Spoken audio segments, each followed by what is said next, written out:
آپ کے ساتھ ہو۔ آج کی خوشخبری مقدس لوکا کے مطابق اس کا چوتھا باب پہلی 13 آیات۔ اس وقت یسوع روح القدس سے معمور ہو کر اردن سے لوٹا اور ملوک کی ہدایت سے بیابان کو گیا اور 40 دن اور شیطان سے آزمایا جاتا رہا، اور ان دنوں میں اس نے کچھ نہ کھایا، اور جب دن پورے ہو گئے تو اسے بھوک لگی۔ تب شیطان نے اس سے کہا، اگر تو خدا کا بیٹا ہے تو اس پتھر کو کہہ کے روٹی بن جائے۔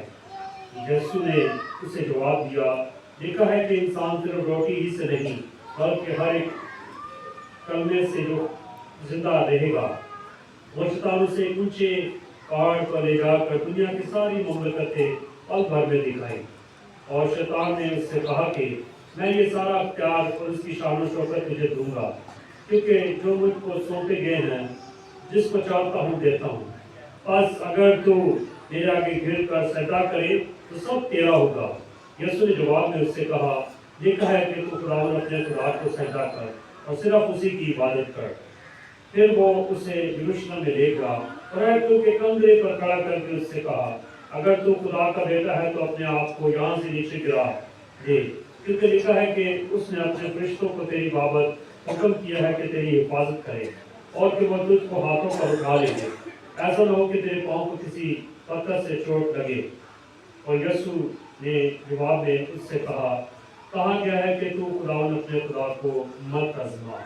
اور شیطان جب طرح طرح کی آزمائشیں ختم کر چکا تو مقررہ وقت تک اس سے الگ رہا۔ انجیل مقدس کے پڑھے اپنی جانے پر خداوند کی برکت ہو۔ تشریف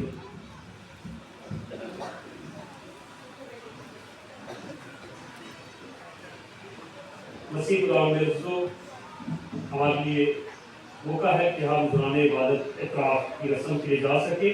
تاہم گیلری میں موجود ہے، آپ جب تک عبادت کا سلسلہ چل رہا ہے اعتراف کے لیے آپ جا سکیں۔ آج کے دن جب ہم روزوں کا پہلا اتوار منا رہے ہیں، 2-3 روزوں کا تجربہ 3-4 ہفتہ ہم نے کر لیا ہے اور ہم اس سفر کو جاری و سارے رکھے ہوئے ہیں، تو روزے کی روحانیت ہماری زندگی سے تقاضا کرتی ہے کہ ہم دور حاضرہ میں رہتے ہوئے بہت سے آزمائشیں جب ہماری زندگی کے ساتھ آتی ہیں، اپنی قوت سے ان پر جو ہے فتح حاصل نہیں کر سکتے۔ اگر ہم کہیں کہ اپنی قوت سے اس پر فتح حاصل کریں تو یہ ناممکن سی بات ہے۔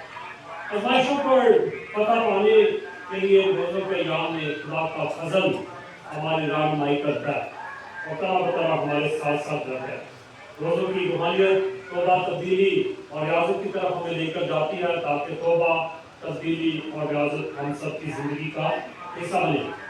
آئیں آج کلام کے اصل مطلب کی طرف آتے ہیں۔ کلام کے اقتباس سے جو پڑھا گیا ہمارے لیے آزمائش مسیح کا واقعہ سامنے رکھتا ہے۔ روزوں کے دوران کلیسیا اس بات کو بخوبی جانتی ہے کہ ہم شیطان سے آزمائے جاتے ہیں، اور کلیسیا آج کی اس انجیل کا انتخاب کرتے ہوئے ہمارے سامنے پیش کرتی ہے تاکہ ہم اس سے کچھ سیکھ کر اپنی زندگی کے لیے اکٹھا کریں۔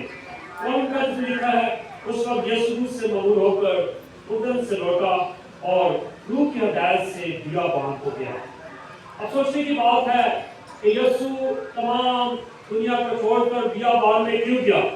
کیونکہ بیابان تیاری کی جگہ ہے جہاں پر ہم خدا کے ساتھ اپنے رشتے کو مضبوط کر سکتے، خدا کے ساتھ گفت و شنید کر سکتے، خدا کے ساتھ اپنے رابطے کو بحال کر سکتے۔ اور در حقیقت یسوع بیابان میں جب جاتا ہے تو وہ تیاری کے لیے جاتا ہے، اس صلیبی سفر کے لیے جس کو اس نے اختیار کرنا ہے، اس نجات کے کام کو جو باپ کے طرف سے اسے سونپا گیا ہے، اس کے لیے اپنے آپ کو تیار کرنے کے لیے یسوع ایک بات وہاں پر چاہتا ہے، جو طاقت جو پاور وہاں پر دی جاتی ہے اسے ذاتی استعمال میں نہیں لاتا۔ آگے چل کر ہم انجیل مقدس کے اقتباس میں اس کو دیکھیں گے۔ 40 دن تک اور شیطان سے آزمایا جاتا رہا، اور ان دنوں میں اس نے کچھ نہ کھایا۔ مسلسل 40 دن تک یسوع نے کچھ بھی نہیں کھایا، اور دن پورے ہو گئے تو اسے بھوک لگی۔ تب شیطان نے اس سے کہا، اگر تو خدا کا بیٹا ہے۔ شیطان کا بات کرنے کا انداز بہت ہی خوب ہے، اور شیطان اس بات کو جانتا ہے کہ کس طرح بات کرنی ہے۔ اور یاد رکھیں شیطان کہتا اگر تو خدا کا بیٹا ہے تو اس پتھر کو کہہ کہ روٹی بن جائیں۔ ہمارے گروپ نے سامنے تیاری کیا، روٹی بھی رکھی ہے، ہیکل کا کمرہ بھی بنانے کی کوشش کیا، پیار جو ہے عصا بھی رکھا ہے، پیار کی علامت، شان و شوکت کی علامت۔ تو آج کے دن سب سے پہلی آزمائش جو یسوع پر آتی ہے وہ کیا ہے؟ روٹی کی آزمائش ہے۔ یہ وہ روٹی ہے کہ جس کے لیے انسان دیس پردیس کی جو ہے مصیبتیں اور دکھ برداشت کرتا ہے۔ اس روٹی کے لیے انسان جو ہے دوسروں کی باتوں کو سنتا ہے، مشکل گرمی ہو، سردی ہو، خزاں ہو، بہار ہو، پھر بھی انسان 2 وقت کی روٹی کے لیے کوشاں رہتا ہے۔ اور کبھی کبھی تو انسان اس روٹی کے لیے اپنے ایمان کو چھوڑ دیتا ہے، مگر حقیقت یہ روٹی جو ہمیں صرف زندگی دیتی ہے، دنیاوی زندگی دیتی ہے، وہ یاد رکھیں وقتی ہے۔ مگر جب یسوع پر یہ آزمائش آتی ہے تو یسوع نے ایک بڑی خوبصورت انداز بیان سے بات کرتے ہوئے یسوع نے کہا، یسوع نے جواب دیا، لکھا ہے کہ انسان صرف روٹی سے زندہ نہیں رہے گا۔ انسان کی زندگی کا انحصار صرف روٹی پر نہیں ہے کہ انسان روٹی نہیں کھائے گا تو مر جائے گا۔ یاد رکھیں یہ خدا کی طاقت ہے انسان کے ساتھ۔ خدا نے جس کو اشرف المخلوقات بنایا ہے، اتنی طاقت دیا ہے کہ کوئی دن روٹی نہ بھی کھائے تو انسان مرے نہ نہیں۔ اس لیے یسوع نے کہا بلکہ خدا کے ہر ایک کلمہ سے زندہ رہے گا۔ اس کلمے سے جو کلمہ متجسم ہوتا ہے، جو جسم لیتا ہے، جو ہمارے درمیان رہتا ہے، جسے ہم چھوتے ہیں اور جس کو ہم پڑھتے ہیں، جس کو ہم سناتے ہیں، یہ ہماری زندگی کا باعث بنتا ہے۔ یہ زندہ مؤثر اور لا تبدیل کلام ہم سب کے لیے زندگی کا سبب بنتا ہے۔ جب جب اسے چھوتے ہیں زندگی کے نزدیک آتے ہیں، جب جب اسے پڑھتے ہیں کثرت کے ساتھ زندگی پانے کا سبب بنتے ہیں، جب جب اس کو سناتے ہیں تو زندگی آگے کی طرف بڑھتی ہے۔ اور یاد رکھیں یسوع اسی لیے کہتا ہے کہ ہر ایک کلمے سے جو خدا کے منہ سے نکلتا ہے، جو خدا کا کلمہ ہے، اس کے ذریعے انسان زندہ رہے گا۔ اور بڑی خوبی سے یسوع پہلی جو روٹی یعنی خوراک کی آزمائش ہے، یسوع کلام ہی کی آیت کا استعمال کرتے ہوئے جو ہے اس کو جو ہے فتح حاصل کرتا ہے۔ یسوع چاہتا تو یسوع نے ایک قدرت تھی جس نے جو ہے 5000 کو کھانا کھلایا ہے، جس نے 7000 کو کھانا کھلایا ہے، تو کیا روٹی بنانے کے لیے اس کے مسئلہ تو اس لیے نہیں، جس نے کثرت کے ساتھ روٹی بنائی اور 12 ٹوکرے جو ہے بچ بھی جاتے ہیں، وہ پتھروں کو نہیں کہتا تو روٹی بن جاتی، مگر وہ ذاتی استعمال کے لیے اس قوت کو طاقت کو جو باپ کی طرف سے دی گئی ہے استعمال نہیں کرتا۔ اس کا مقصد جو اسے پاور دی گئی ہے، جو اتھارٹی دی گئی ہے، اسے نجات کے لیے استعمال کرنا ہے اور انسانوں کو خدا سے ملانے کے لیے استعمال کرنا ہے۔ اس لیے یسوع نے اس پاور کا استعمال نہیں کیا اور پتھر کو روٹی میں منتقل کرنے کا کام سر انجام نہیں دیا، جس کے کہنے سے کوڑی پاک صاف ہوتے تھے، جس کے کہنے سے اندھے جو آنکھیں پاتے، لنگڑے چلتے، مردہ زندہ کیے جاتے، جس کے کہنے سے لازر جو ہے قبر سے باہر آ جاتا ہے، تو کیا یہ ممکن نہ تھا کہ یسوع اگر پتھروں کو کہتا تو روٹی بنتے؟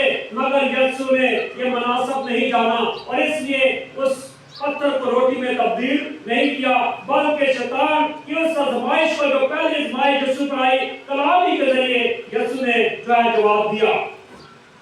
اور دوسری آزمائش جو یسوع پر آئی وہ ہے، اور شیطان نے اسے ایک اونچے پہاڑ پر لے جا کر دنیا کی ساری مملکتیں پل بھر میں دکھائیں، اور شیطان نے اسے کہا کہ یہ سارا اختیار اور ان کی شان و شوکت تجھے دوں گا، کیونکہ یہ مجھ کو سونپے گئے ہیں اور جس کو چاہتا ہوں دیتا ہوں، اور بس اگر تو میرے آگے سجدہ کرے تو سب تیرا ہوگا۔ تمام شان و شوکت، تمام دنیا کی حشمت جو ہے دکھائی گئی، اختیار کی بات کی گئی، شان و شوکت کی بات کی گئی، مگر یسوع نے سب کو نو کہہ دیا، اس لیے کہ یسوع جانتا تھا کہ شیطان کی مکاری کیا ہے، کیا وہ چاہتا ہے، اس کے بات کرنے کا انداز، اس کی بات کا مقصد کیا ہے۔ یسوع نے تمام باتوں کو جو ہے کلام کے ذریعے جواب دیتا ہے۔ یسوع نے جواب میں اس سے کہا لکھا ہے، کیونکہ وہ صحیفوں کی بات کرتا ہے، کلام کی بات کرتا ہے، شریعت کی بات کرتا ہے، کہتا لکھا ہے پہلے شریعت میں تو خداوند اپنے خدا ہی کو سجدہ کر اور